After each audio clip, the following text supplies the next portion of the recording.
After the victory of 1945, Britain emerged from the ashes of war both proud and weary.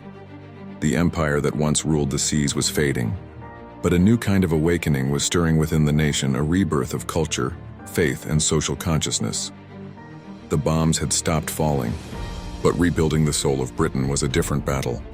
The people demanded something greater than survival. They wanted justice, equality, and a new vision of life. This gave rise to what historians call the post-war awakening. Under Prime Minister Clement Attlee, the Labour government ushered in sweeping reforms. The National Health Service, NHS, was born in 1948, offering free healthcare to all, a moral victory rooted in Christian compassion and social duty. Religion found new meaning in service to humanity, not just in worship. Churches began to rebuild, but attendance slowly declined as modern values took hold. Many Britons began to see faith in broader terms as kindness, equality, and collective progress.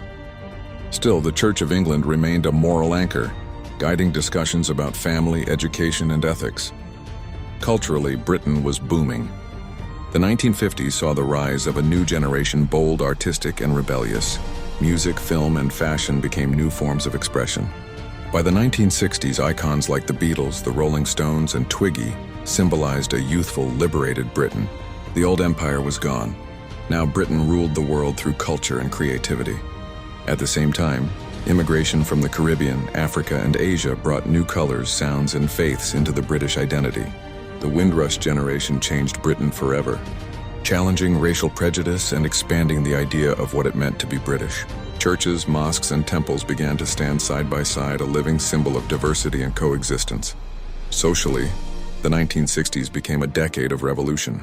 The women's rights movement, the sexual revolution, and debates about morality transformed family life and relationships.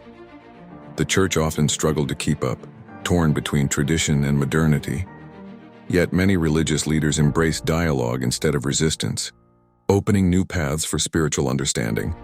By the late 1960s, Britain had transformed from an empire into a modern democracy, vibrant, questioning, and free. The people were no longer bound by class or colonial identity, but united by shared dreams and struggles. The post-war awakening was not just about rebuilding cities, it was about rebuilding hearts and minds. It marked the birth of modern Britain, a nation learning to balance faith and freedom, culture and conscience, change and continuity. Follow for more.